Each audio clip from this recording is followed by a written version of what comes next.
to the Evening Review. This is a brand new daily show here at Namibian Sun, touching on current affairs as well as news that might have happened during the course of the day. We are doing our premiere tonight on all our platforms. My name is Tewan Jabela and I'm your anchor for tonight. One of the highlights for tonight's show is the interview I did with the current mayor of Windhoek, Francina Kahungu. You are speaking like someone who's really in tune with what the situation is on the ground. And recently you have, as a matter of fact, after you were elected as mayor, you relocated your office to Babylon, which is in the heart of the informal settlements in Windhoek. Now, two schools of thoughts have emerged from your relocation of office. Some have said this is a revolutionary, well-meant step for the mayor to really feel on a daily basis the kind of situation that her people are going through, and therefore to have an idea how to assist them. And then you have another school of thought that says it's an election year, the mayor is buying votes indirectly by simply, it's an election gimmick. Which one is the correct school of thought between the two? Toivo, dear listeners, as I am sitting here, I do not even have time to think about myself anymore. If I have to think of elections, maybe it's just to say political parties to realize that they are sending representatives who qualify to work at local authorities. The only and main reason why I have moved my work, and take note, I left the office there. I moved my work to Babylon so this can influence me on a daily basis. And not only that, all along I have been thinking about us in Windhoek to change the political landscape. Let me give you one example. Make it a point, I don't know where you are staying, but I want to guess you are staying this side of town. I live in the slums. Go to Babylon around, don't go at 7. Go from 6:30, between 6:30 and 7 o'clock in the morning. You will be not only shocked to see how many cars, how many people are moving from that side to this side of town. It shows that economic activities are not taking place at the north and northwestern suburbs of Windhoek. It indicates that there are no many even government agencies which took the services there. And how do you know that? You know by the number of people taking buses, or be it public or private transport, to come to this side of town.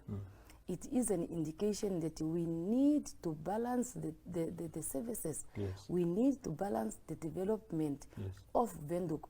How on earth you have almost 100% of residents of northwestern suburbs coming to work at the east and southwestern part of Windhoek, leaving that place by this time is deserted because many people came here.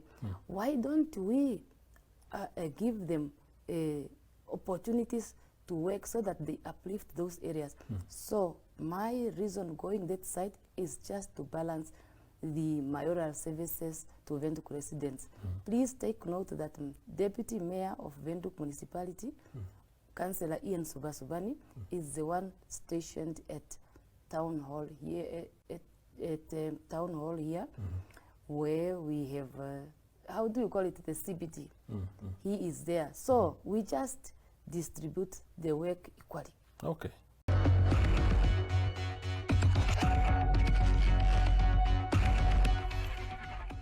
There's been a lot of reaction to this story. Today there was a meeting in at the coast where the unions, as a matter of fact, met workers, and there was a whole commotion, and because the confusion is too high. But for the viewers, let's play the audio clip, the video clip rather, of featuring Joseph Makanga, the branch organizer of NAFAU, the Food and Allied Workers Union at the coast, speaking to the workers. Comrades, so I'm Joseph Makanga, a branch organizer of NAFAO, the labor relations. So I just want to bring these comrades. It's very good to meet with the employee, and we was there inside. So what I'm trying to say, it's next to me, it's very good to meet with the people who is having the heart of the peoples in the region. So my honorable Knowledge Ipinge is the councillor of Walvis-Bay. So comrades, I want to bring this into your attention that, so we heard what was there, the proposal which is there, and we raise A and B. That on Friday we are going to meet. The meeting on Friday, there's only two things that we are expecting. Either it's going to be positive, the positive that I'm trying to say, either the people are going to continue their work or they are going to be terminated. If the termination is going to be there, we are ready to come and negotiate on behalf of our members. If they are going to continue, we are ready to come and negotiate on behalf of our members. Fixed term contract, this is killing our members. TREP contract, this is killing our members. And therefore, I'm requesting from the members, please let's be present on Friday so that we can come and engage or witness it together that this is the thing that is going to happen. Either they are going to terminate you or either they are going to rescue your job. And therefore, I'm requesting you, comrades, let's be present Friday. Those who are not here, pass the information to them. But I'm requesting you, yourself, you have been seeing that there is conflict there. If you look on your date of engagement, there is different. Tell those others who are not here, they have to come to make a turn to your office so that they can do a verification on your date of engaging. Otherwise, you are going to end up being paid. A person who started in 2014, you will see that you have been starting in that company in 2019. And it's good and important to you, and it's your own benefit. Try to make a turn, you do a verification, and you see that the thing which is on the paper is correct. With that view, dear media on your side, we has got nothing to tell you right now. We are still on.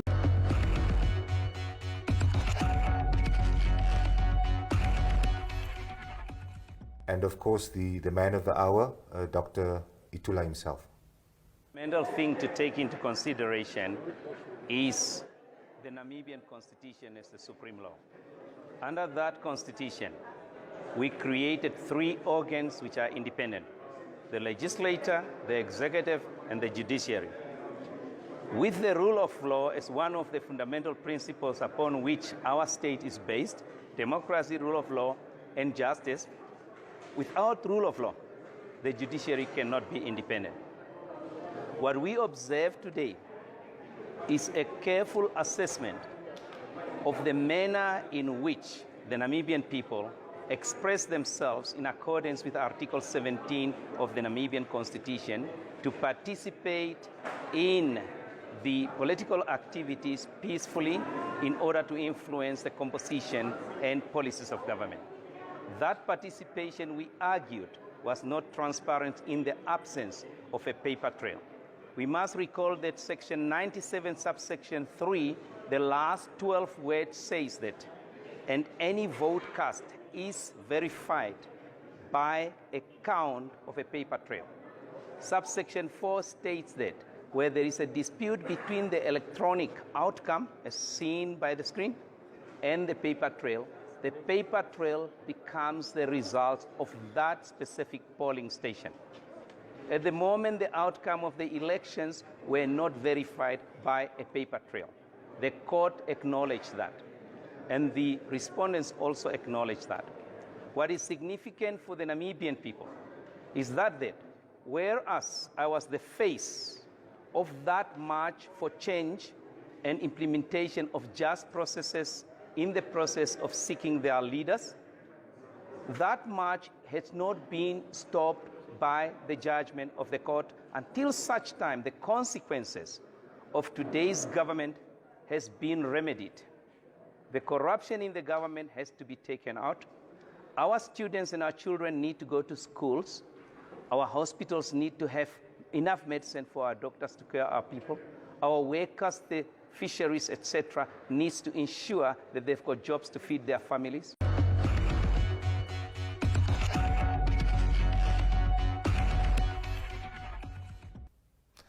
And welcome back, viewers, and thank you for staying tuned. You with the Evening Review. And moving on, we also attended a press conference by the Namibia Transport and Taxi Union this morning. And Union boss Werner January had much to say after the media conference about illegal operators that are infiltrating the Windhoek to Osea-Gotako airport route. Our reporter, Hornet Klage, spoke to him. Okay, basically we had a press conference this morning as from 10, I think. The press conference was basically to make our letter public that we have written to Honorable John Mutorwa on the 15th of January, where we are highlighting and indicating certain issues of the industry, especially the promise that he made last year that they are going to table the road public transport bill this year. But the biggest issue that we are trying to grapple with right now is the issue of the shuttle operators between Osea-Gotako and Windhoek, where now it has been infiltrated by a lot of illegal operators, whereby we are telling the minister that if this issue is not arrested, then we are leaving room for even criminals to start operating there, through that way tarnishing the image of our country. Because what if these people start now to rob, rape, murder people or visitors into Namibia? Therefore, we can't leave that space, or we can't give room. Because our understanding from the union point of view is that the members approach us, they are saying that there is a total chaos and disorder that is going on there, because there is no control over the facility that has been provided to them. Therefore, now, given the situation, there are a lot of illegal operators that are even undocumented. They are even undocumented foreigners that are operating between Osea-Gotako and Windhoek. What if one of them decide to commit a crime? How are we to find this person? Then thereby the legal operators that are the shuttles, they will suffer, because it will be said that the shuttle operators have started to rob people, shuttle operators have started raping women, shuttle operators have started murdering visitors to Namibia. And that is a situation that we want to avoid. Hence, we have written a letter to the minister on the 15th of January, as I said. This letter was copied to the media, one. Number two, it was also copied to Tourism Board, it was copied to Namibia Airports Company, it was copied to NAMPOL, because we do have an understanding that, and it has been presented to us, the shuttle operators have provided, especially NAMPOL, with the registration numbers of those that are operating illegally. But NAMPOL, because of dubious means that they normally operate with these illegal operators, whereby they are receiving bribes from these illegal operators, they therefore did not take action, and thereby we were forced to write a letter to the minister so that we can arrest this whole situation. Otherwise, we are going to find ourselves in a situation whereby all of us will be suffering.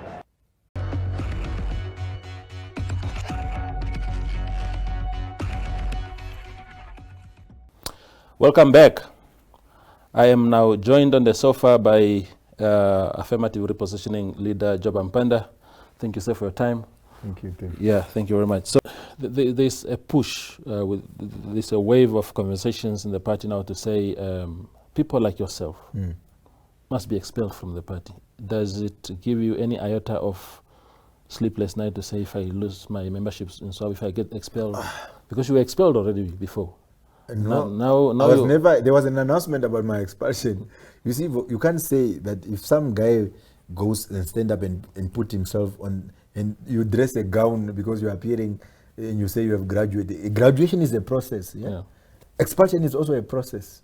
If you don't go through the process and complete it, it's an end result. I was never expelled. Some guys announced, Mbuba announced at the press conference that I was expelled. And then we just asked the court, can you please tell this guy that he does not know what he's talking about? And the judges agreed and told him exactly that.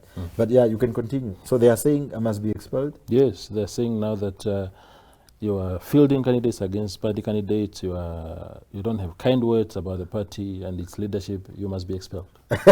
So, okay, you see, this is the problem with pedestrians, ordinary mentally, when people who can't think properly are put in position. You see, when you want to expel a person, it's a legal process. When you say, I fielded a candidate, you must prove beyond reasonable doubt. So I just inform you that I've never signed any form. So, because if you are saying I fielded a candidate, the guy who have signed that form or the girl who have signed that form is going to stand up, no, he's coming to be my witness and saying, no, I'm not the one who fielded it. He's not, I'm the one who fielded it. So they can't, you know, when you ultimately, and unfortunately those platforms are being, those pronouncements have been made in the Central Committee and the Politburo. Now when the person is charged, it must go through the Politburo and Central Committee must endorse. So, for as long, those records of Central Committee have already indicated my name and that I must be expelled. Everyone who's sitting in that meeting is biased because they've already discussed me. How are they going to consider a report of the disciplinary committee when they've already decided? So things don't work. So these Ayambos can't. It's a joke. Like there was this lady who's a vice chairperson of the and she's supposed to be a scholar, Yvonne Dowsap. She had written an article about independent candidates, and then to which I responded to. She's a deputy chair of a disciplinary committee. She can never ever preside over a case of an independent candidate because her views are already known. This is, I mean, every time I see all these guys talking about, this is fun. I'm waiting for such an opportunity to come because remember is that the disciplinary, the code of conduct of SWAPO was first tested on us. You know, and we were the first one. It was drafted and adopted in 2013. So we know these documents. We read these documents. That's why when we went to school, every time these politicians are saying we spend a lot of our money on a huge portion of our budget always goes to education. What do you think is happening? What are the consequences? We are the consequences of that.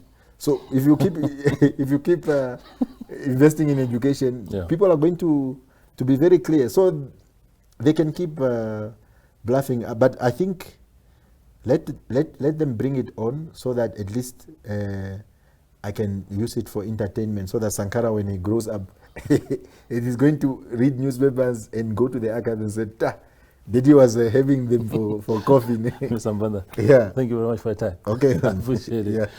There was Joba Mpanda speaking to us about the activities of AR this year, and of course, his status in SWAPO, among other things. Thank you for watching.